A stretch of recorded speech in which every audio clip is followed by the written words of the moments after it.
Buckle up for another episode of Ghost Phasers, a supernatural rewatch podcast. My name is Richard, and sitting shotgun as always is my brother in podcasting, Reed. Trying to make it move. So I'm doing the move podcast alone this week. If I could just make this curtain move, this curtain in front of a window Passed away. that's I don't know already it's moving. a weird way to if I could do this to that, you guys, Richard will know I'm here. Reed died. But I would rather just continue doing this. If only somebody could just drain my main vein, then I wouldn't even be here. You know what? I feel like I got some sucking to do. Let's get into it.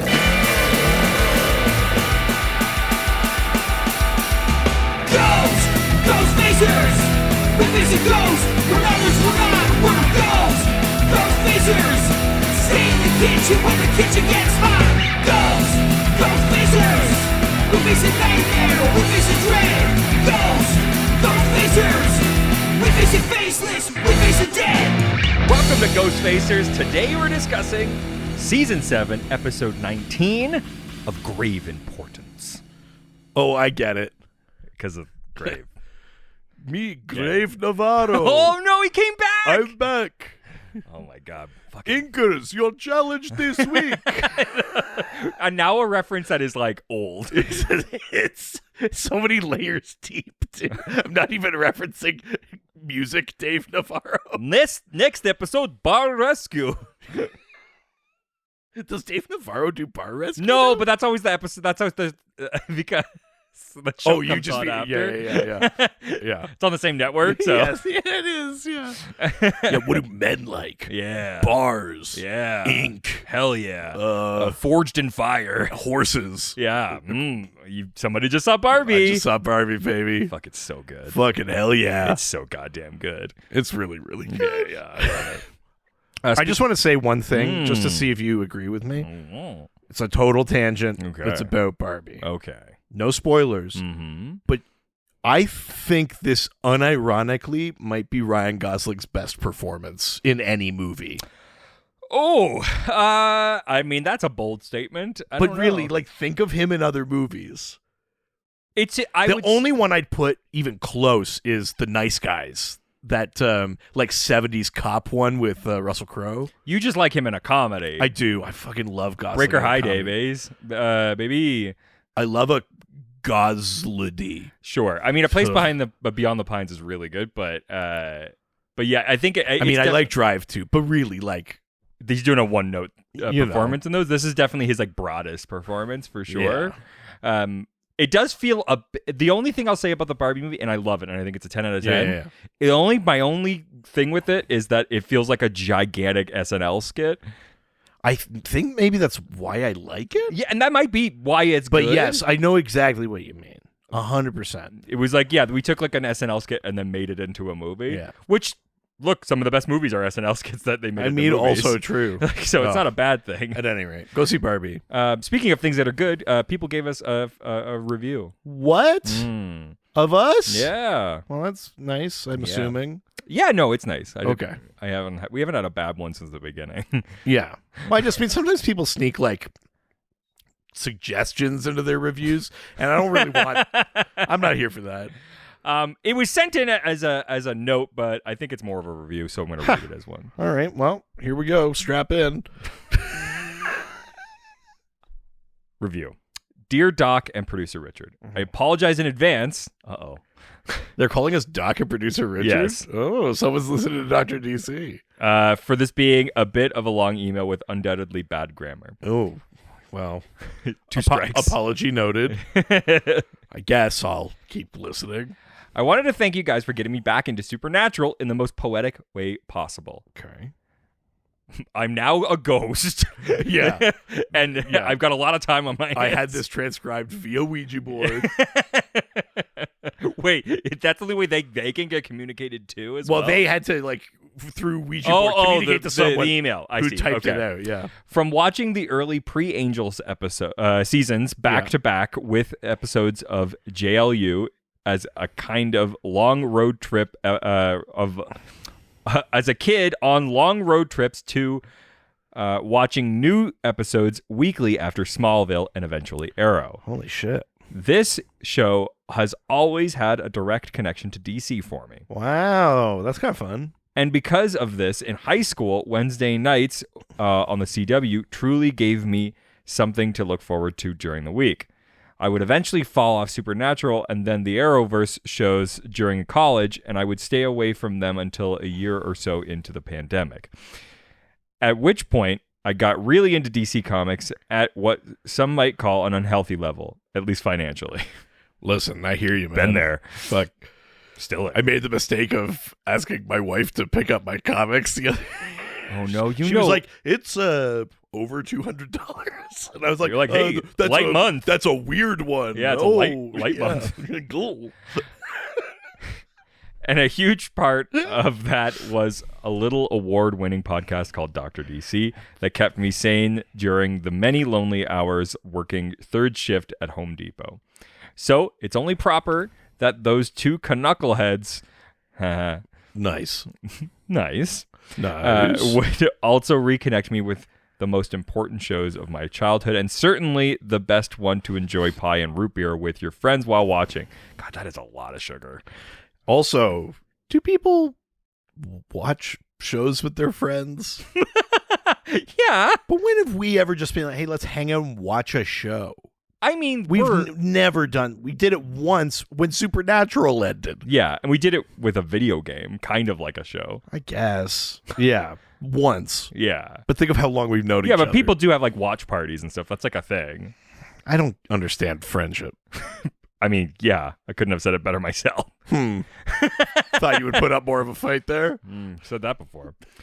With their stellar spin-off Ghost Facers, I wanted to thank you guys from the bottom of my heart for doing this amazing podcast, which has me currently watching season 7, my favorite season. Whoa. Crazy. Somebody loves dick.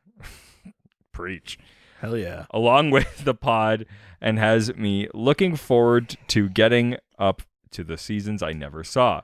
Keep up the great work, especially the lore and sandwich segments. Oh, yeah. Yeah, work the shaft, baby. That's fucking betrayal. Hell yeah. Sincerely, Zach. He, him. Mullet Overlord on the docs card. Am I learning Mullet Overlord's name? Yep. Holy shit. P.S. That shit with Raphael lore was super fucked up, man. Top 10 anime betrayals for sure.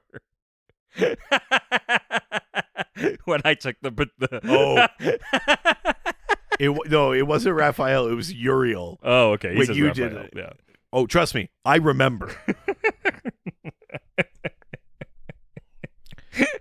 I agree. That is some anime shit. Yeah. Thanks, Zach. Oh my god, I can never go back to calling you Mullet now. No, it's Zach. Oh. Zach Attack. Zachary. Zachariah. Oh, nice. Yeah. There we go. How biblical of you. Very much. I'd like to be biblical with you. Easy. I want to stone you for doing something wrong. That's what I mean. Yeah, obviously. Yeah. Oh yeah, I know them biblically. Yeah. They stole some grain and I beat them to death with a rock. Obviously. What else could I have meant? Of grave importance. Aired April 20th, 2012. Yeah, Hitler's birthday, baby. Is that what that is? Also 420. Why do you know it that well? Because it's 420. Because it always lines. Every year, the timeline fills up with like, weed. Would Hitler have liked this? Just like, all right. Cool. All right. Yeah. Written by... I got to imagine Twitter's going to hit that even harder, but in a different weighting next year. Oh. Yeah. It'll be like, yeah, Hitler's birthday. Oh, yeah, people smoke weed today, don't they? Yeah. That's going to be next year on X. Yeah. Whoa. Assuming it's around next year. Yeah. Did you see the thing about the sign they put up? I mean, just trolling the world with himself. But just like, how is anybody this stupid? Or how is that even possible to be that fucking stupid? He must do it on purpose, I think. Be stupid? Yeah. I think you're giving too much credit. Sure. It's very funny. I mean, it's funny, but it's also just like, Jesus. Yeah. All the dumbest people are in charge of all of the resources. Yeah. Welcome. This episode was written by Brad Buckner and Eugene Ross Lemming, directed by Tim Andrew, and viewed by an estimated 1.8. You're right so far. No. Whoa. 1.7 still? Nope. No, really? The Bobby reveal last week didn't hook some people back in? Well, shit. 1.5? 1.57 million viewers. That hurts. Right? That sucks. I know. Not great. We liked last week's episode, too. We gave it fucking 5s. Did we both give it 5s? Yeah, too? baby. Yeah. Well, let's look at the promo for this week. You can see me? What? Dude, the John Cena music. Oh, I don't know wrestling enough, especially that anything beyond 1998. Whoa, Attitude Era, baby. Oh yeah, Hell yeah. I know Attitude. Just doing Era. the suck it thing at school. Dude, that was my dad and I. Was the only thing we did together was watch that. I love that. And he let me watch Beavis and Butthead do America at Night. Whoops, sorry. That's all I got. Was that it? You didn't even have that. Did I do it? No. That's not what they sound like? No, there's like But isn't one of them like... Oh, yeah, I did that. No, you were like I'm pretty sure it was fine. Yeah, no. Let's roll the tape. I feel good about it. All right, so of grave importance, international titles. Okay, international titles. How many do we have here? 2. Okay. Germany and Hungary. Of course. First of title. grave importance. Yes. First title is a Hungarian title. I'm just assuming that this doesn't translate. Like as a pun. Well, yeah, I mean, for the like to be grave. Word plays don't. But work but in another language, who I think, knows? for the most part. Like we use the word grave because it is serious. Yes, yeah. But I don't. Yeah. So sorry. Hungary's first. Yeah. It's got to be called Ghost Killer. No, but like in the fact that it's like yeah, this is for every episode. You're on the right path. Yeah. Okay. Please tell me it's just called Ghosts. Oh God! Please tell me it's just called. Didn't Ghosts. we do that already? We may have, but it's Hungary. No one's paying attention. No, the Hungarian title is From Beyond the Grave. Oh, I mean that's more. They're putting a lot more into it than I would have expected. Yeah. I'm kind of impressed a little bit. Yeah. From It's Beyond the Grave. about ghosts. It sure From is. Beyond the Grave. From Beyond the Grave. Yes. Okay. Now, the German title. The German title is the flask is what he is tied to. You see. No. German title is Bobby's Back. Oh my God! Could you imagine? That'd be Bobby's great. World. God, that would just been good. Would that have been good? Hey, Dean. Whoa. Hey, Dean. Nice. It's Bobby's World. Say idiots. Idiots. There you go. Yeah, baby. Okay, what's the German title? The Ghosts I Called. Oh. These are the ghosts I called. Yeah. Yeah. Nothing too fun this week. The ghosts I called sounds like a horrible spoken word album. The Ghosts I Called. I call this The Ghosts I Called. Part 1 of 6. Yeah. There is no featured music this week. TV Guide describes this episode as Sam and Dean reconnect with an old hunter friend who suddenly disappears in an abandoned house that is haunted by a powerful ghost. Yeah, baby. Yeah, absolutely. I mean, it's true. Yeah. I mean, it is. It makes it seem like those two are two things. But yeah. Like those two things are one thing, but it's not. There was two separate things. But yes. Yeah. But before we talk about today's episode, why don't we open up Dad's journal and learn about some of the real world lore? I know I'm excited to see what you possibly did this week. Hey, me too. Let's see what the lore says about the astral plane. Whoa, have we not done that? Wow. No, not like this. Sure, not like this. Yeah, we're talking about the astral plane, which listen, there's so many different cultural traditions of cosmology. There's no one definition of a thing, but there are kind of some pretty broad what do you call them? Standards for what the type, like the different planes of existence are. So obviously there's the physical plane. It's the physical world. It's material things, objects, bodies, stuff like that. The astral plane is tends to be about consciousness, could be about your spirit or your soul or things like that. There's like a mental or like a thinking plane, like something separate from like the who you are and more about like we don't think of our thoughts as material, you know what I mean? So that's a different kind of plane of existence. In Buddhism, there'd be like a soul plane. Hell yeah.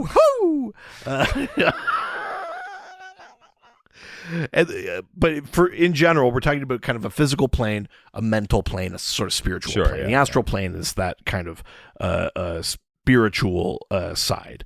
In some like occult traditions, there's actually like 12 planes, like they can subdivide them and stuff like that. So we one of them hit the Pentagon, one of them hit that's what they mean. Yeah, one of the different planes is United 93.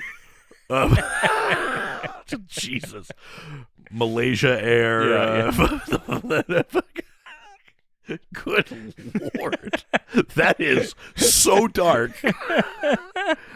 The idea is that we as human beings, as people, we actually exist across all of these planes of existence. Like when we're fully alive, we're kind of in all of them. Okay. We're not necessarily keenly aware of it, but the idea is things like meditation or spiritual practices or, you know, sometimes occult ritual or stuff like that could help you tune in to one plane over another, right? But, you know, as a living being with a soul, you exist in the spiritual plane. You just also have a physical body.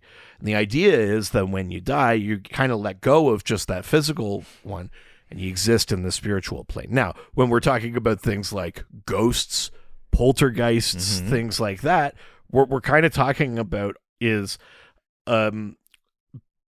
beings, people, souls caught in the spiritual plane and still like a little bit caught in the physical world or able to interact with the physical world still. When we talked about poltergeists, like all the way back in season 1 or something like that, I mentioned that even like Carl Jung, the psychologist, who had a whole theory about like collective unconscious and stuff like that, he believed that the subconscious mind could, quote, exteriorize and cause physical phenomena. Oh, okay. So he believed in a connection between essentially planes of existence. He wasn't calling it that, but that's more or less what he's describing. Now, in that case, he's more talking about like the mental plane and the physical plane. But he's essentially talking about the same sort of thing that people who believe in the astral plane believe in.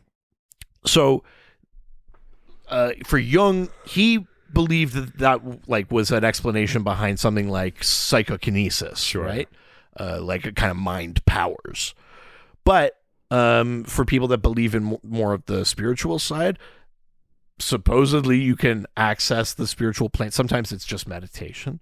Sometimes we see it in popular culture, the astral projection. Like think like Doctor Strange, leaving his body, right? That's a very like literal manifestation of your body is here in one world, your mind and soul are here in another. And that's supposed to kind of cross those boundaries. Now, when we talk about ghosts, especially in the context of the show, you know, the astral plane, because it's across traditions, there's no one set of rules to it. But when we're talking about ghosts, we're usually talking about spirits that haven't moved on to a higher plane than that. There might be like, you know, heaven or hell might technically be like a different plane, you know, like a sort of an end point that souls go to. The astral plane has more of a proximity to the physical world, right? Where it's the veil, right? Like it's just on the other side. We're supposed to be way closer. It's not like we're brushing past heaven and hell every day. The way we're theoretically brushing past the spirit world, fairies and ghosts and all that kind of stuff. So then the question is, like, why haven't they moved on? And sometimes it might be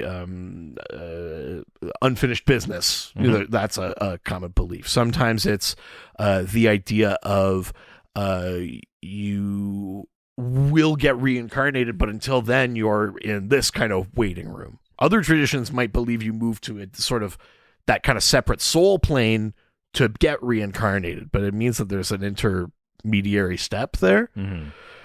So, especially as we're talking about this episode, I have a big unanswered question that I will bring up when we're talking about it. But a lot of it is about, like, why are you stuck? And our general Western, largely Christian idea of ghosts is it's so traumatic you don't know you're dead. Yep. Option 1. B, you refuse to move on because you have unfinished business. Or... I guess 3 is like mayhem, like you've gone kind of crazy, and you're like in the poltergeisty kind of way that you're more of a being of anger or fright or something like that than you are like a full entity anymore. Totally. So there you go. Yeah, astral plane, baby. There you go. Well, with that, why don't we get into today's episode? Did you get to this? Had you already decided what this week's was going to be? Yes, of course I had already decided. Like a minute before I walked in the door. Yeah, because I was watching this episode going, oh, what is he going to do? All right. Well, this episode, we begin with the then, as we, of course, always do. And nice. It's a whole bunch of Bobby. Hell yeah. It's Garth thinking Bobby is haunting them. We go through Bobby's death. We go through a little bit of when he was alive. Yeah. But it's really about him now being in the afterlife. And there's signs of Bobby's haunting. And the boy's not really willing to accept them. Yeah. Especially Sam. And kind of ending with the thing from last episode. Balls. Yes, absolutely. Bringing us to the now. Sam and Dean stop for drive-through supper, and Dean gets a call from Hunter Annie Hawkins. Yep. She offers her condolences about Bobby and then tells Dean that she has some of Bobby's old books and suggests they might meet at a nearby Bodega Bay to hand them over at a restaurant. Yeah. When Dean and Annie... What does bodega mean? I mean, Bodega Bay is its own thing. But, like, the word must mean something. I know that it means kind of like general store. Like, it's like a convenience store is a bodega, right? I mean, in New York, bodegas are that. But what does the word bodega mean? It's I know that it's like a Spanish word. Oh. Meaning like a wine shop or like a wine cellar. Oh. But in the States, they treat it like a grocery store, but especially in like Spanish speaking neighborhoods. But a bodega is not a convenience store, it's more of a grocery store. Well, sure. Yes, because they often sell like sandwiches there and they have alcohol there. Understood. And like things like that. Interesting. So I think there's more like general food and stuff that are at them, but it's different than a grocery store or a convenience store. It's somewhere of a hybrid between the two of them. Sometimes they have produce, sometimes they don't. Right. Yeah. Understood. So when Dean and Annie are on the phone, Annie says she is in Bodega Bay and staying at the Crow's Nest Hotel. This is a reference to Alfred Hitchcock's film The Birds from 1963, which takes place in Bodega Bay, where characters are attacked by crows and other birds. Oh, that's fun. Yeah. I like that. 2 teenagers now, we see them, Debbie Talon and Dudley Scott, are making out at a house. Listen, teenagers will find any weird ass spot to make out. Totally. But I'm going to give a little credit here to this guy for lighting all these fucking candles. He was like making a scene. He like put some effort in. Yeah. That's a guy that wants to make out. She better put out. He really put the effort in. Wow. Good Lord. These are 2 ghosts watching, talking as it's happening. I'm just saying. Give him some credit. He lit all those fucking candles. Like, she better fucking... Yeah. We're from a different time. It's Gary, fine. Jesus. I'm from a different time. And we've lived through all the times. Yeah. I'm just saying, like, I want to ectoplasm here, so they better. I don't think we should hang out anymore, Gary. Well, you got somewhere else better to be?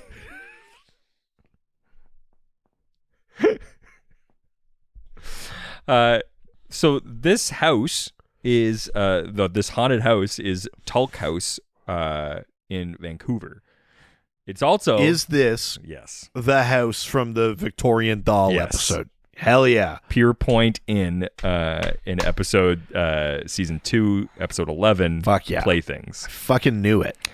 Absolutely. I mean, listen, it's got the right look for this kind of shit. Yeah. They just like made it look It old. looks haunted as shit.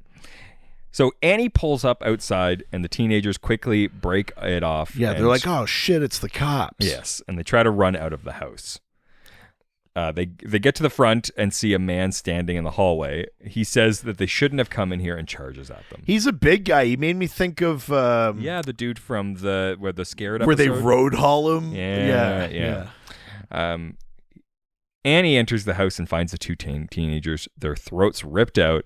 Her flashlight flickers, and then the door closes behind her. Yeah. And that's basically the cold open. Yeah. No, which is rare because usually she seems unprepared as a hunter. She only has a flashlight. She doesn't. Sure. She's investigating a case. Yes. No gun. Sure. No like iron. Like not. She's just like, oh, let's go with a flashlight. Do bad things happen in haunted houses? I've never done this before. It's like, come on. Get your shit together. Sam and Dean now wait at the Crow's Nest Inn and read up on Dick Roman's current activities funding archaeological digs. Yeah. Yeah, and they're like Annie should be here. Is she usually late? Would she not call? And they're like, no, like she's like super punctual. This is weird. And then they both are. And then Dean is like, Bobby had a thing with her. Yeah, like Bobby had a thing with her, and Sam's like, oh, that's cool.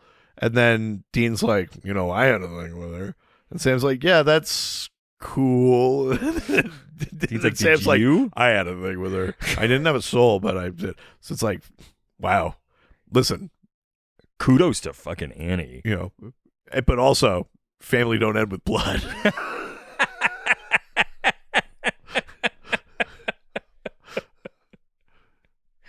I mean, look. All we need to do is figure out that she hooked up with John. She'd get the Winchester Grand Slam. Do you think, like, when he didn't have his soul, he'd be up for that? Like, oh, when he didn't have his soul, he would look Dean dead in the eye, Eiffel Towering. I mean, look, I'm just saying, like, when you don't have a soul, gender fluidity is a lot more. I don't think it's about that. I think I wasn't worried about. I think Sam. The gender thing is less of a thing, I think, with Sam. It's more the brother thing. But he doesn't have a soul. It'd be like, listen, I'm whatever gets the job done. Yes. I'm soulless Sam. This is the summer of Sam, baby. Oh, yeah. Yeah. Yeah, I'm soulless, not wholeless. Listen, the last thing he was at that time was wholeless. He was whole full. Yeah, whole full Sam. Yeah. Yeah. You know what else was full? Those gutters. Oh my God. Hell yeah. Yeah, they were. At any rate, yeah, it's like a fun moment, I guess, quote unquote, that they all hooked up with Annie at some point. Yeah. It's kind of like our dicks touched through time.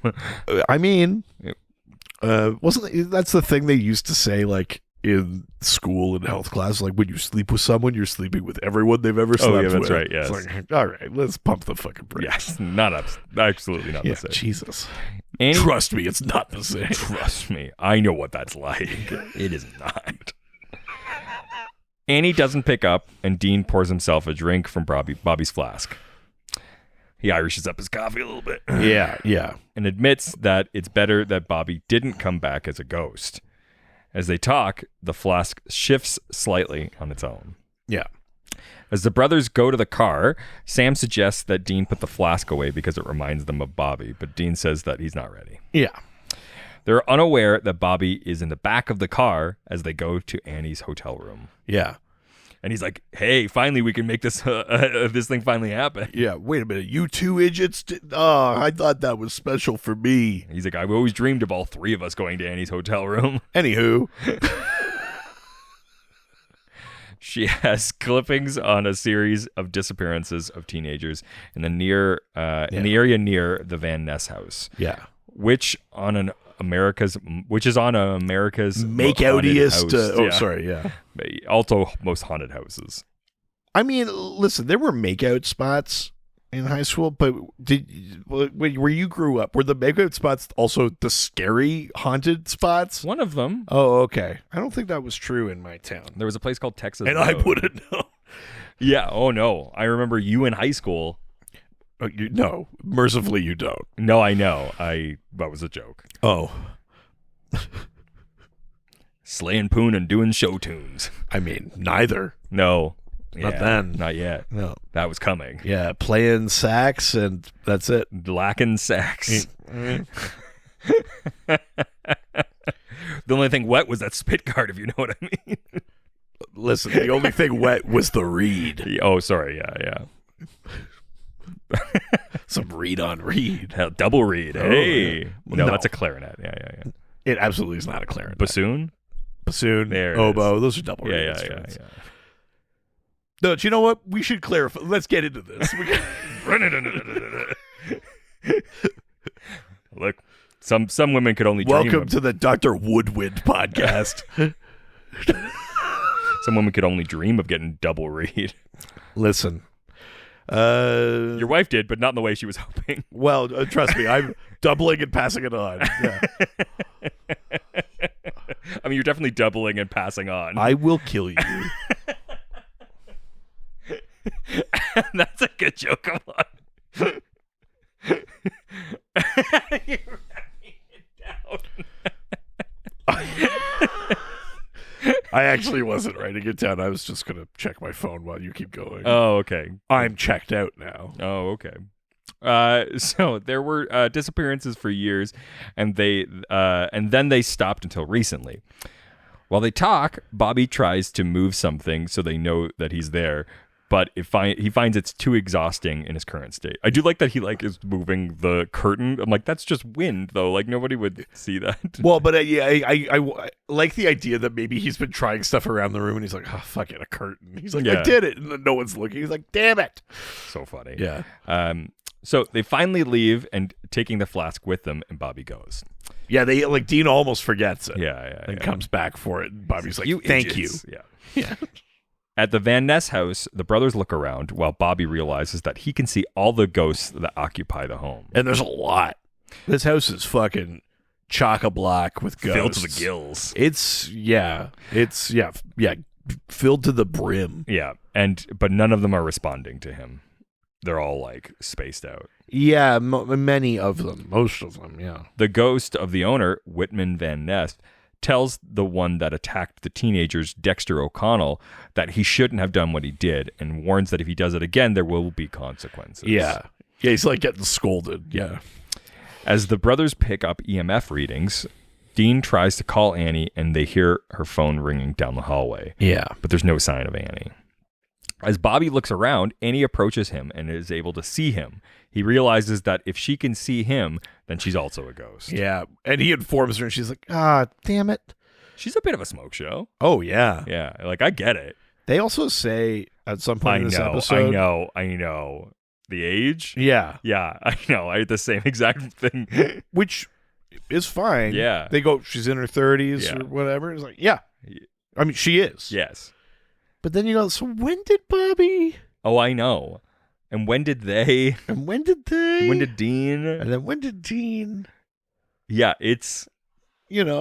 I had the same thought. I also was like, God, I'm so old. Yeah. Because Sam, at the start of the show... Yes. ...is 22. 22. So in season 6... Yeah. When he has no soul... Yes. He's 28.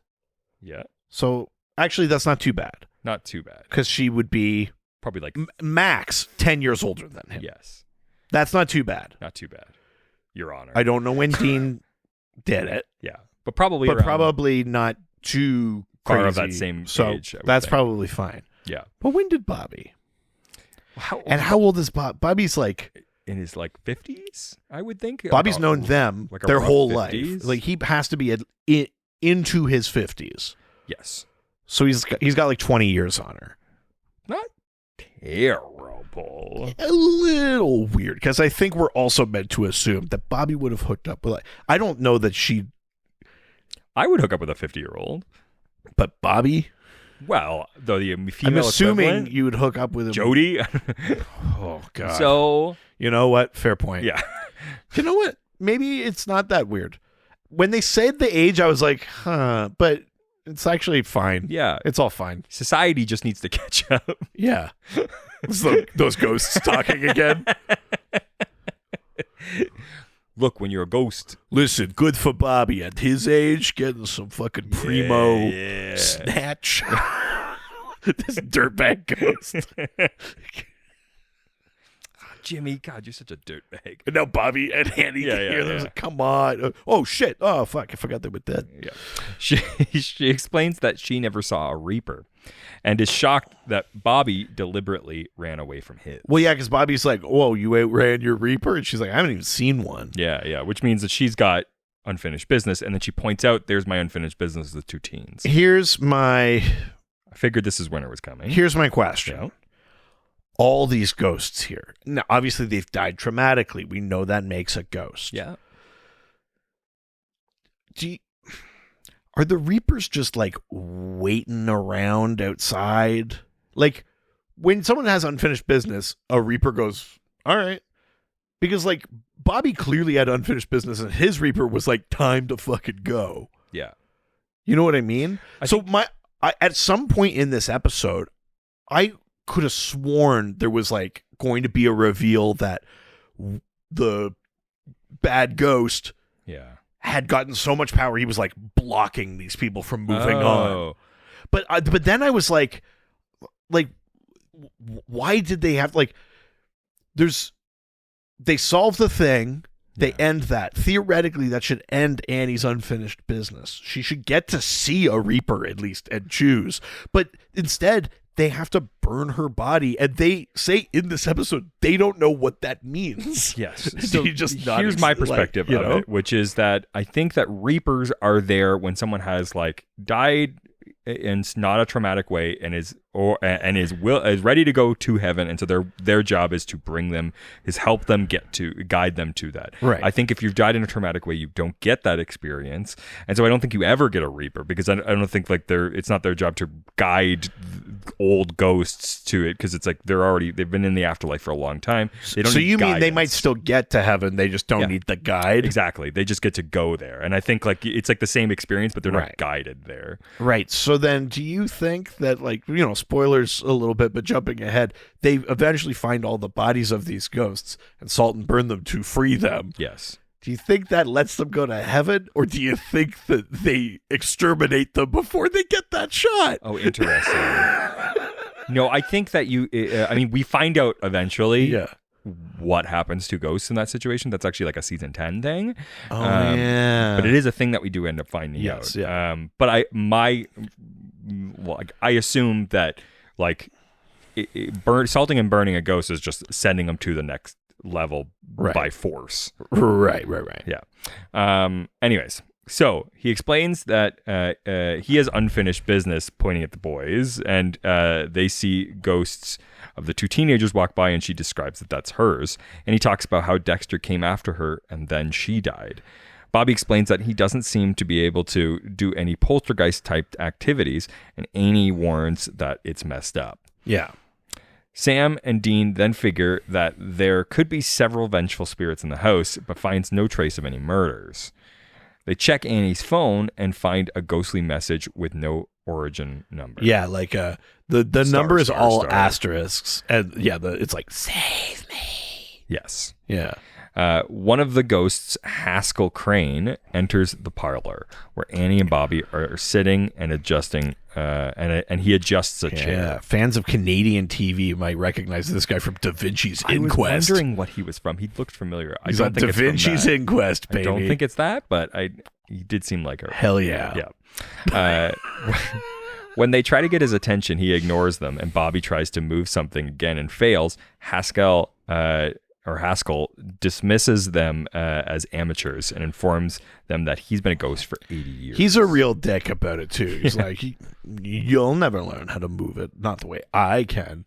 But this guy also, in conversation with him, we learned that like there's all those ghosts that are like zoned out or whatever. He goes, eventually that's all of us. Yes. You forget who you are. You lose any sense of self. You just kind of wander. You hurt. I mean, we've seen that in other ghosts, like where they're kind of operating on more of like lizard brain, like where it's just like, I remember this, I hurt for this, like when ghosts have a real specific kind of target. But it's interesting to see all these kind of, he goes like, it happens at different times or different rates for different people, but some of us get to be like cool, sassy ghosts for a bit, and others go straight to fucking like, just like zombie mode. I mean, isn't that the case though? With life. Jesus. Good Lord. You're lucky enough to get taken out early, otherwise you just turn into one of those. I mean, God. It would just be a lot easier. They compare notes and Haskell says that he was stabbed in the house in 1932. Yeah. When Bobby asks who did it, Haskell refused to answer and starts to leave.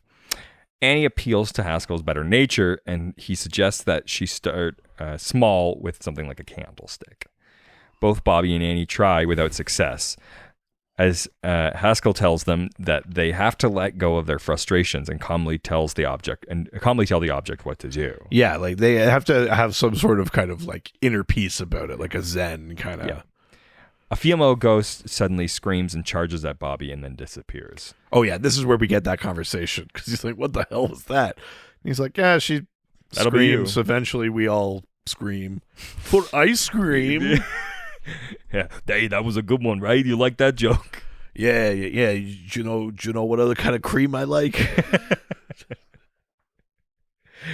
Sometimes the dead go to the crematorium. So, hey, new ghost, I hear you triple team the Winchester family. It's a big deal in this ghost world. Hell yeah, Daps. Yeah, Major Daps. I'm from it. It's me, Major Daps. Yeah, I was in the Queen's 4th Regiment.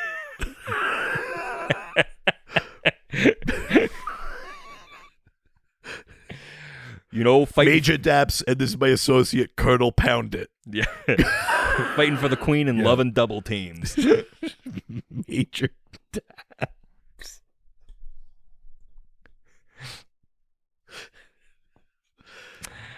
Ugh. Dean and Sam then come into the parlor. I'm in a weird mood. And you are in a weird mood. And Annie tries to get their attention without success. As they leave, Annie wonders where her body is and notices a female ghost, Victoria Dodd, watching them. Yeah. Bobby's like, she's checking me out? Yeah, Bobby's like, it's obviously me. And I got you. And Annie's like, I think it's me, baby. And then they're... Listen, Victoria Dodd, I'm into it. Absolutely. Yeah. They talk to her and realize that it was her voice on Annie's phone. I Dan Aykroyd the shit out of that ghost. What? Dan Aykroyd insisted for the Ghostbusters blowjob that thing, there'd be right? a ghost blowjob scene because, quote, that's what happens with ghosts. Sure. He wouldn't let them not film a scene of him getting blowsed in by a ghost. So funny. Victoria asks them to free her, but before she can answer, Bobby suddenly disappears. Yeah. Outside of the house, Dean drinks from Bobby's flask and Bobby's ghost reappears in their car. Yeah. Another classic. Balls. Yeah. They find a flyer for the Bodega Bay Historical Society and talk to the manager, Quentin. Quentin tells them that the house while Bobby tries to move a lantern without success. Yeah. Meanwhile, Quentin talks about the owner, Whitman Van Ness, who lost his fortune and then let the house become a bordello. Yeah, and he says like he had hired the big guy who was like a psycho criminal, but this guy, this nice gentleman was very progressive, and he hired him, and then the psycho guy like killed his fiance the day before they were supposed to get married or whatever. Yeah. Oh, this whole long story. Absolutely. In the museum that I think is the same location as the Wax Museum. Does look like that, yes. Yeah. Also, it's not a strip club, it's a bordello. I know that you might be confused. How could it possibly be? I know it's illegal, but it's listen, Listen, I'm a good boy. I don't know anything about that. No. Not me. No, of course No, not. never. I would never. Well, you're pushing your boobs together, but Well, not I'm here for it. not intentionally. Just when you do that voice. They're just in the way. Yeah. Not for me. They're exactly where they should be. Oh my God. As the brothers start to leave, Quentin notes that Annie was there earlier and asked about the house, and he warned her to stay away from the house because it isn't safe. Yeah. Sam and Dean check into a motel and go over the old newspaper clippings. Dexter murdered several prostitutes, strippers, who worked at the house, escaped, and then returned to the house and was shot to death. Yeah. While Dean takes a shower, Bobby tries to calm himself. I mean, I get it. I would try to go. I don't know if I could calm myself if Dean was taking a shower. Also, I'm a ghost. I could just go in there. Yeah. Hey. Hey. Whoa. Hey there.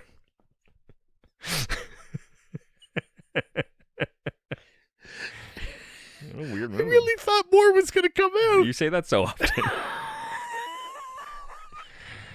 Two of Debbie and Dudley's friends, Brian and Jesse, go to the house that night and film a video as a warning about their friends. Yeah, hey, have our friends disappeared? Should we go retrace their steps? Sure, that's fine. Yeah.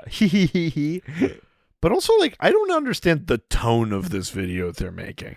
Because they're like, our friends, we're like, and you're like, oh, they're making like a creepy ghost video. And then the other guy's like, it was their tale of love. Yeah. But he's not being like shitty, but he's being like so earnest. You go like, who's this video for? I think the two guys are in two different videos. They definitely are. This is why you need a director. When Dean gets out of the shower, he discovers that the words Annie trapped in house are written in the steamed up mirror. Yeah. Nice dick, BT dub. Yeah. Unless that's weird, then no. It's like a whole thing. Unless you're like cool with it, but then like we could see where this goes. Yeah. I don't know. Yeah. Anyway, circle Y or N. Yeah. Do you like me? Y checkmark box and yeah. Dean calls Sam and he's like, "Did you write this?" Sam's like, "No." And then it steams up again. Which I think is funny because I'm like, you could still write underneath that. No. Yeah. Gotta wait. Steam it all up again. Gotta clean up the rest of it. And then they're like, who are you? Yeah. And it writes Bobby, and they're like, fucking Bobby? Really? Awesome. It's cool. It's nice, like, for them to finally be on that page. They finally put together the flask, all this kind of shit. Dean realizes that Bobby is there, and they realize that he's attached to the flask. The brothers head back for the house.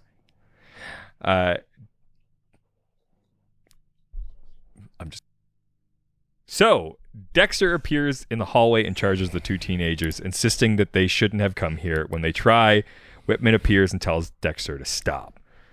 When the boys thank him, Whitman rips out their hearts. Yeah, it's fucked up. Yeah. And while Annie watches from the shadows. Yeah. Whitman complains that Dexter tried to warn them away. Yeah, he was just a gentle giant. Yeah. And that Whitman has enough victims. Yeah. When the convict tries to leave, Whitman destroys him in a burst of golden energy. Yeah, it's the first time I think we've ever seen a ghost suck a soul. Fight another ghost. Sucked a soul. He sucked his soul. Yeah. Sucked the soul out of him. Easy. Listen, God, that's the dream.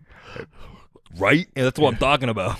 Listen, what's a ghost got to do to get his soul sucked around here? Once Whitman leaves, Annie goes to the bodies and trying to get my soul wet a little bit. Tries to grab their camera. As Victoria appears, Annie realizes that she can't grab the camera and asks Victoria to help. Victoria refuses and explains that Whitman punished Dexter by draining him. Yeah. Draining the main soul. Yeah. She tells Annie that Whitman uses the ghosts in the house to amuse himself. Yeah, he does. And them. Listen, I mean... And that he killed his fiancée and framed Dexter for the crime. Yeah, which is fucked up. Yeah. Victoria worked there as a prostitute, and Whitman slit her throat. She doesn't know where Whitman keeps the bodies, explaining that none of the ghosts dare follow him around. I should have looked it up, but I want to know when the word hooker became a thing, because multiple times in this episode, she goes, I used to work here as a fancy lady. And they go, oh, hooker? And she goes, please. And it happens more than once where she's like, not a hooker. Yes, no. I'm much more fancy than that. Yeah. I'm a bordel hole. Wow. Annie vows to destroy him and tells Victoria to grab the camera, and she reluctantly does. They hear Whitman coming and duck out of the room as she comes back and to drag the two bodies away. It is funny. I know we're just using like shorthand visual language, right? Because we can't actually like visualize a whole nother way of being. Yes. But it does make me laugh in this episode when one ghost hides behind a bookcase. Yes. From another ghost. It's like, surely that doesn't work. Yeah. like that can't be how it works. Very funny, though. It does make me laugh. He opens a secret panel and goes inside. Outside, Sam and Dean figure that something kept them from finding Annie's body. They load up and go inside while Bobby follows them in. When Dean and Sam walk back into the house, Dean thinks he hears something and says, Slimer? Which is a reference to the iconic ghost from Ghostbusters 1984.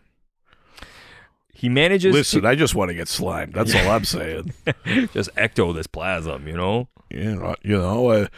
It's been a little while. I basically haven't slimed anyone, if you know what I mean, since I died. Yeah. Just fucking, you're so gross. Yeah, me, Major Daps. Yeah, Major Daps. Major Kenneth Daps. Oh, whoa. There we go, expanding my lore a little bit. Yeah, you want to know more? You want to see my lore expand? Jesus. He manages to grab his flask from Dean's pocket and then moves off from the brothers. Every character we've ever created has that accent. You're ruining the magic. Sorry. Yeah, cut that bit out. Yeah. Meanwhile, the video camera drops in front of Dean and he picks it up. Yeah. Winchesters play the video back and they see Annie on the video. Yeah, like a quick shot, she shows up, which is cool. Bobby is there with Annie and Victoria, and Annie asks Victoria to let the Winchesters know that they're there since she and Bobby can't. Yeah, because Victoria has been a ghost long enough. She can make herself appear. She can move things. She can talk to them or whatever. So, yes, they eventually sort of convince her to, and she appears. This is where we get the second hooker. Yes. Above that. But she warns that it's too dangerous, but Annie insists that the brothers can help. She appears and explains that Bobby and Annie are there and they're all in danger from Whitman. Yeah. Before Victoria can tell them more, Whitman drains the energy from her. Yeah. Hell yeah. As the brothers... That guy, generous lover. Yeah. He drained her. He always drains her before he finishes. Jesus. I mean... Hell yeah. As you should. Fuck yeah. Sometimes I don't even need to finish. No. Oh, I better. Yeah. I'm just Ken. Major Kenneth Daps. Major Kenneth Daps. As the brothers leave for the cemetery, they're unaware that Whitman has slipped his key into Sam's pocket. And meanwhile, I can't remember if you've said it or not, but Bobby has slipped the flask out of Dean's pocket and put it in the house. He thinks he's being coy, and that'll help keep him in the house where he could work this case. But then he realizes Whitman has gone with them, and that Bobby can't follow. And he's like, shit. I'm stuck here, and I can't save them. Yeah. He's able to leave with them while Bobby and Annie watch helplessly. Once the brothers leave, Bobby blames himself for removing the flask from Dean, but Annie says that they should take advantage of Whitman's absence to search the house. Yeah. They go to Whitman's room and find a roaring fire and realize that Whitman burned Victoria's corpse to destroy her spirit. Bobby has Annie go over the house's history, and she mentions that it was a speakeasy. Bobby figures there's probably a hidden compartment let over from the Prohibition era. Yeah. They find a secret panel, and Bobby is able to move the trigger switch with his mind. Yeah, he's getting better at it. Yeah. Totally. Inside, they find corpses of Whitman's victims, including Annie's.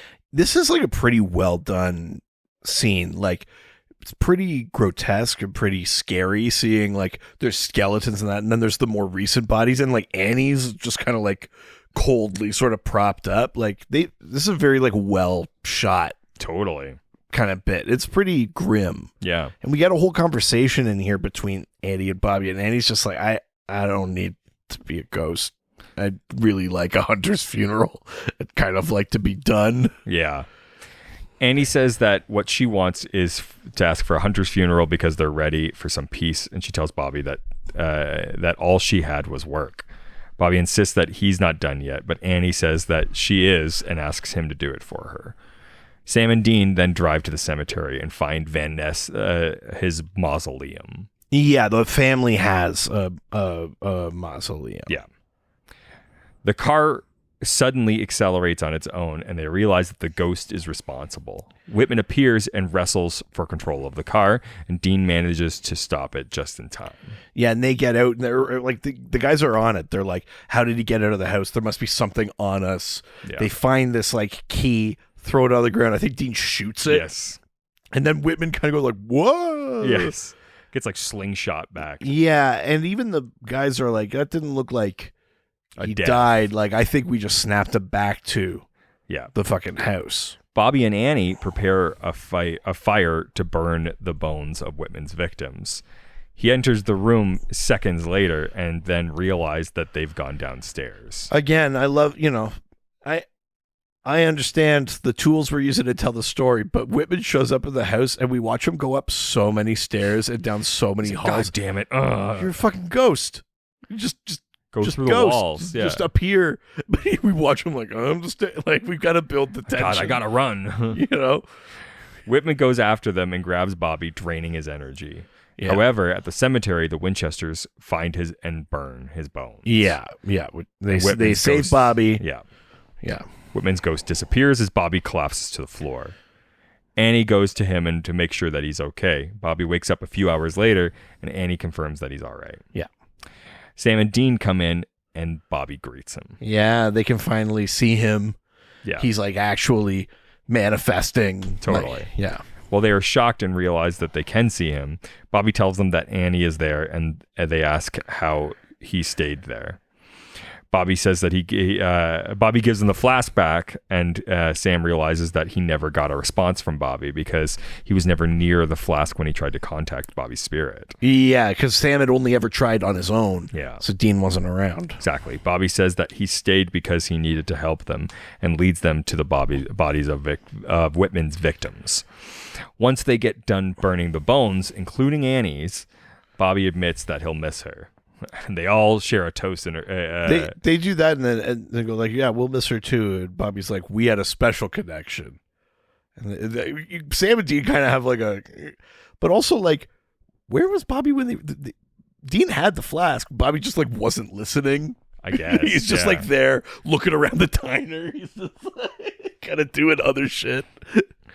Dean demands to know what Bobby was thinking, staying on Earth rather than going to heaven. Yeah, Dean's pretty upset about Bobby dodging his Reaper. Like, Dean's position is that Bobby's earned his rest. He could be in heaven right now. Totally. Like, you need a good ending, and this isn't it. You're just gonna waste away in you don't need to do this, which is a very mature, I think, stance of Dean's. Totally. I think he did kind of want Bobby to be around, and now that he's kind of realized the how and the why of it, he's not okay with it, Bobby insists that they have work to do and it's important, but Dean says that it's not right. Disgusted, Bobby disappears. As they drive off, the brothers wonder what they should do. Dean says that what Bobby is doing isn't part of the natural order of things, and he doesn't think it'll end well. Yeah. And Bobby's sitting in the back, like invisible to them. Silent. But even Bobby has to be thinking about it too. That's the end of the episode. There we go. What did you think? I really like this episode. This is an episode I remember. And basically, how I said, like, I didn't remember how much longer in the season the Bobby runner went. Sure, yeah. Because in my head, it was like he gets shot. We've got that episode of him dodging the Reaper, and then I was like, bam, this one where he's a ghost and he's learning to do ghost stuff. So it was way longer than you. So I remembered this. I remembered like the ghost manor, because that was the whole Bobby seeing all these different ghosts and stuff like that. I like a lot of the turns in this episode, except we don't because we're spending so much time on Bobby learning how to ghost. Yes. And the boys coming to terms with Bobby being around. Yeah. We don't spend a ton of time on like what Whitman was doing. Like they kept saying like he's now gained so much power, but like power to what end? Ghosts, like is he absorbing their souls? Yeah. But like to what end? Like he still can't leave the house. Like it would have been neat if there was some kind of like he didn't need the key. He could just follow the something to add to the lore a little bit of like this ghost has figured out that like you don't have to be passive. Like yeah, you just gotta suck a few other ghosts off. All you gotta do is fucking just drain a couple of other ghosts. Yeah, absolutely. Let them just unload their souls into you. Yes, just take a big hot ghost load to the back of the throat. Exactly. So like that, we don't really explore. We don't. I just don't know what it means where it's like he keeps us to have fun, but then he does drain us. But then drain for what? Like we don't even set up that it's like draining them helps him keep his like consciousness. You know what I mean? Because we were talking about how ghosts deteriorate. Yeah. We don't even really say that stops him from doing that. Like no, there should be something, is what I mean, that we're adding to the ghost lore. Yeah, I agree with that. That way, yeah. But. That aside, I think it's a really fun episode. I think Annie's good. I like her performance. Bobby's really good. The boys are good. I think it's a good setup. I love Victorian ghosts. That shit really works for me. It's a decent twist that it's not the big hulking guy. It's the other guy that's the bad guy. That's half decent. There's some big kind of existential questions about like, did they do the right thing for Andy? I know she asked for it, but like also like to your point, like if they just waited, would she go to heaven instead? You know, like all that kind of stuff. Big question about, you know, did Bobby make the right choice, or is this like is he condemned himself to this sort of thing? I think that stuff all is pretty good. I think I would give this episode, I'm going to give it 4.25 fancy ladies. Oh, very nice. Not hookers. Yeah, I think that it's a fun episode. I think that that it's pretty concise. It does feel like a bit of like a replication of a lot of different episodes we've watched, with like a haunted place and then like teens show up and like we do kind of rely on knowing the rules. Yes, which is also kind of nice too, because it makes you feel like I'm learning hunting. Yes, you know, like, yes. There's like an aristocratic like a ghost, and there's like a big hulky ghost. Yeah, and, like it's like we're reusing a lot of these like similar characters and stuff. So it's like from that standpoint, like it feels a bit like the like trimmings of seasons, and they're like shove them all together. Yeah. But I do like I'm a bit like when Dean temporarily dies at like a couple different times, and he gets to be in the ghost world, and like it does feel a bit like a recycled episode in a lot of ways. Like it's one that I remember, but it's definitely not one of my favorites. I think it's well executed. We have like another like late 30s, early 40s hot mom lady, which we always appreciate. Fuck yeah. Big fan of those. Mm-hmm. I think that it's not very scary. It's relatively well put together, though. I think that I think for me it just feels like it's a bit middling for me, to be honest. So it's like I do remember it, and I do like the concept, but I think like it's just one too many we've had this type of thing that I'm like, I'm a bit sort of over a lot of these different tropes at this point, and there's not enough new. I do like your idea though of adding things to the lore. I wish that I wish that Whitman had some more of a goal here. But I think that's also like the thing you're talking about. I don't think you would notice how much the different pieces are recycled if they were adding to it. But because they're not, you just go like big ghost in overalls, aristocratic, spending time in the Vale. But you just like, you kind of look around the room and point and you go like, well, I know what all these pieces are. Because they're not turning it into anything else, you're just looking at the scraps. Yeah. So I'm going to give this 3.75 candlelit spooky house dinners that better end in something. Oh, yikes. Good Lord. Were they having dinner? I don't know. Candles were there. I don't know what happened beforehand. Sure. There better be. Otherwise, he's got nothing to ask for. It's true. I mean, a bit too matter of fact from you. We all know the rules. This being the ghost again. Major dabs. But before we go, we've got a note from a fellow hunter. All right. Are you sure it's not just a review you're reading in the wrong place? No. You started this episode with a note you decided to read. That was more of a review than it was a note. It was more talking about the quality of the podcast and that they're happy I made it then.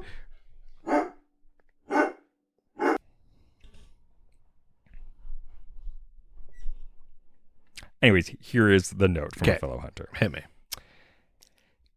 Hey guys, actively listening to this week's episode and had to write in about my phobias. Whoa. So, 1, claustrophobia. Sure. Started after high school. We used to climb through the drainage pipes under the school. I used to handle that fine, but now I can't even think about it without getting panicky. Jesus, to get out of class? Yeah. Andy Dufresne climbed through a river of shit to get out of home economics. Get out of algebra. Yeah. They take down the chalkboard. There's the hole in the wall. It's a cat poster like hang in there. Yeah. Damn you, scholastics. Jesus Christ. Next. That's so fucked up. Yeah, also, I've done that. I did that once when I was a very little kid. In it was a like a drainage giant, pipe? like a big one. Like a culvert? Like, you mean, do you think he means like a culvert? You know, like the big things where the ditch goes is that through? what that's called? Yeah. Okay. Do you think he means that, or do you think he means like the actual pipes of the... Why were the school's pipes that big? I don't know. I got a lot of follow-up questions. Yeah. Go on, though. That's just one phobia. Yeah. Next, thalassophobia. Your Sure. boy's got that. Yeah, because there was the massive underground lake under the school. Once you got through the pipes, then you had to deal with the watcher in the deep. Yeah, it was just challenging because the mermaids kept stealing my friends for the competitions. Yeah. It is difficult to watch shows or movies underwater, and going to sea aquarium where you can walk under the tanks freaks me right out. I've always wanted to go to one of those. And the one in Toronto's great. Yeah, the Ripley's aquarium is really fun. There's also a slight segment like that in the Vancouver aquarium too, I think. Interesting. My fear is more about deep ocean than it is like that type. Like I feel like I could like scuba and be fine. Well, I think I'd be okay. Hey, me and you. Okay. Deep sea shark like swim. I'm not that afraid of sharks. Like I'm a normal afraid of sharks. But like, could you be underwater in the cage surrounded by sharks? My fear is not really of the sharks. But you'd be in the water. Well, it depends where I'm at. If we have to go out into the middle of the ocean, no, I wouldn't be okay with Also, if we could get $250,000 together, I hear there's like a cheap sub we could take. Sounds safe to me. Yeah. I haven't heard anything else about it, so. Oh my God. Next, arachnophobia. Reasonable. You're a normal person. I get vertigo and my muscles shake and seize when I get within 50 feet of the edge of a high place. Or that's acrophobia. Oh, okay. Yeah. I was gonna say, what does that have to do with spiders? Yeah. I was gonna say that's an aggressive fear of spiders. Yeah, But yeah. no, acrophobia is again very reasonable. Is it? Yeah. That's normal. Whoop. I get vertigo and my muscles shake and cease when I get near within 50 feet of the edge of a high place. Even jumping too high on a trampoline can make me anxious. I agree. I don't like diving boards. I have been playing Tears of the Kingdom, and falling gliding from such high places make my stomach drop. Oh, see, I don't get that in Tears of the Kingdom, but there are some games. The Last of Us? Well, not so much with the falling, because that's not really a thing in that game. Remember on the top of in the buildings when we were having yeah. I didn't like that. But there are some games where I do get that kind of like that roller coaster kind of feeling. You don't get that with the gliding, eh? Not with Tears of the Kingdom. I think because the animation's different enough. But the more real it is, the more I do kind of feel it. Sure. I have also been working through my cynophobia, fear of dogs, but for me especially... Canophobia. What's CYNO? Oh, cynophobia then? Sure. Yeah. For me, it's large dogs from when I was attacked by a pit bull at the age of 3. Oh, yeah, shit, that would do it. And had a lot of stitches in my face. Jesus. I am almost ready to maybe own a dog if the cats will allow. Yeah. Get a pit bull. Pit bulls are actually like the best breed. It's just the problem is that they're so loyal that they can be made into And here's the dicks. best part about a pit bull. You could take a picture of them with a Kodak. Jesus Christ. Hell yeah. I hate that. Mr. Worldwide. Apparently, I am quite fearful. Apparently? I think it's pretty evident at this point. No, it's apparent. But I don't let my fears stop me from doing things. I just allow myself the grace to try, but still back out if I can't do it, except deep water. Preach. Fair. Nope, don't even ask. Always love the show. You guys are hilarious. Keep up the great work. Christina from Lynchburg, Virginia. Yikes. Fucking yikes. Yep. Yeah. Happy lynching. It's me. I'm just writing to you from Firing Squad, Ohio. Well, didn't the Doughboys do a Lynchburg thing? They did. They did. Insane that we keep repeating the same jokes. Yeah. Thanks so much, Christina. I hope you get over it. No, Jesus. No, be yourself. Embrace your fears. Jesus, I keep sitting lightning right behind your head in the same spot. I'm making that happen. Oh my God. It's also weird because you're like the darkness and it's dark in this room and you're just the way that the background is lit and you're I wish that had happened, but I'm just pointing now, is it? No. It was they're pretty far away. Shazam! Yeah. Oh my God. I mean, it is coming down like holy shit that I did it. Holy shit, I did it. No, yeah, get over your fears. It's all right. No, be yourself. Be fearful. Yeah, I mean, I've got claustrophobia. That's a real one, but it doesn't really show up that often. Yeah. Stopped going through those tunnels. Yeah, Jesus, the fucking pipes shit. Yeah, of course you're claustrophobic. Look, we all had a good piping in high school, and I mean, we all got a good piping. Yeah. You got piped in high school? Is that not normal? Nice. Well, if you want to continue this chat, you can do so on our Patreon. Yeah, go to patreon.com/ghostfacers. And for only $1 a month, you can join our awesome community Discord server, Angel Radio. You get to meet other people that are listening to the show. We have some fun conversations. We talk about our fears, all sorts of fun stuff. That's true. But it helps to support us. Speaking of us, or not, nope. Nope, we're still speaking of us. Still speaking of us. If you have a note about a past or future episode, much like Christina has, you can send us an email to ghostfacerspodcast@gmail.com or reach out to us through our various social media platforms. Ghostfacers Pod on Facebook and Instagram. That's right. We're not on X. No. Although I did realize I just deleted the app, but I didn't shut down accounts. So you see us, but like I'm not there. Much like a distant parent. You can see us, but I'm not there. Yeah. Don't forget to subscribe to the podcast wherever you listen to us every week. It helps you and us. Also, give us a 5-star review on all of those podcast platforms. If it's not Apple Podcasts, probably won't get notified. So just take a screenshot and email it to us. Also, if you want to get your Major Kenneth Dabbs t-shirts, welcome to the crematorium. Yeah, it's him just saluting a copy of the game. Yeah. You can buy that at ghostfacerspodcaststore.com. What a convoluted joke. A ghost dressed in an army uniform. Yeah. Saluting something douchey about his views on dating. Yeah. It sounds like an us joke. Yeah. Welcome to the crematorium, baby. Hell yeah. Also, we have another podcast. The Dr. DC podcast. You heard about it up top. We talk about DC Comics and superheroes and stuff like that. If you like the way we talk about the lore of monsters and things like that on this show, you might like how we talk about that kind of stuff over there. And if you're a fan of either of our podcasts and you're in the vicinity of Toronto at August the end of 24, August 24th to 27th, Richard and I will be at Fan Expo Toronto. We're going to be at the Canadian Podcast Awards booth. Details to come with our schedule, but it's possible we're doing some other fun stuff too. But at the very least, come by and say hi. We got to fill out that form, actually. It just came through. Oh, nice. Yeah. That's it for this week. Say goodbye, bitch. Jerk.